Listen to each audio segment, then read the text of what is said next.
Hello and welcome to another Demon 212 VC review. Today I'm going to take a look at Paradroid, which if you've never played it before, it's a bit like a shooter but it's got a lot more depth to it. It's not a shoot 'em up or anything. However, if you've ever played Uridium, you'll probably find it a little bit similar because it's actually made by the same people, Braybrook and Houston. So you start the game off and basically you are Droid 001, as you can see there, and I think that was chose because it actually looks like he's got a face and he's like basically not really caring because his eyes are a little lulled. But that could just be me.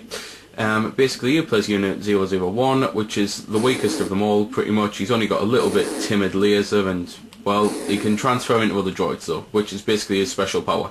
He's the only droid who can do it. He can take over the other droids, and as you can see there's all sorts of different numbers. The numbers basically go all the way up to 999, which is the hardest, and I'm fighting here a 247 and a 249 at the moment unfortunately, which are quite hard. The game is actually a bit like Impossible Mission with the way that it actually starts your game off on any of the levels they don't want to do pretty much. It just randomises the whole thing.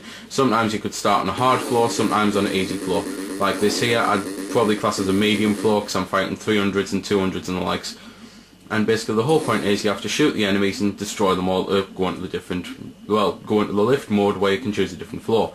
The way the lift works is quite unique because of the fact that it actually lets you go a numerous number of floors, which basically there's a bit of strategy involved there because some floors are obviously a lot easier than others, so you have to choose which ones to go to. You can also access consoles, so you can basically view what types of units you're fighting and stuff like that. You can view where you are and where they are sometimes, and you can view what alert it is. You can also find recharge stations, and basically the recharge stations just give you health. They'll give you health that you've lost in combat, but they won't give you health that you've lost due to taking over another unit, which I'll just try to show you now basically, but I might have to cut to a different level simply because these ones are going to be hard to take over. Because basically what you do is you have to hold down the button and then you go into transfer mode like this. You then bash into one of the robots and it goes into this little mini game. And basically the whole point of the game is you've got a timer in the top left corner, and I'm going to have to be quick unfortunately. Basically the timer in the top left corner, and you have to take control of 7 of the 12 blocks. If both sides have 6 blocks, then it's a deadlock and you have another go. If one of the, if you've got 5 blocks and they've got 7 or any more than that, you basically get destroyed like this. Obviously I failed there. I did say though it's one of the harder ones to take over, and the minigame to be fair is quite hard even on the easier ones. It's one that you really have to practice with, which many people mightn't be into if they just want a quick pick up and play game. But at the same time, it's one of them games that, even though it does take a little practice to play, it's still a really fun game, and it's something that I think people should give a shot.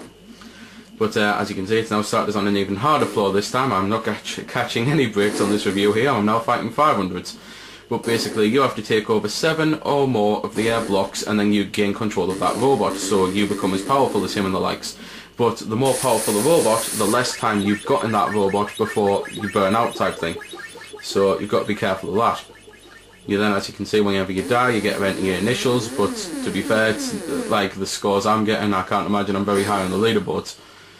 That's pretty much everything there is to the game though. There's 20 decks overall to play on, so there's quite a few for you to do, and the way that the game's been done, the graphic style still actually looks pretty good today because it's not fuzzy or anything. While it's basic, and you can tell it's quite basic, it's very clear, so that's quite impressive. You can tell that they've really put some attention into the graphics here because it still looks pretty cool today.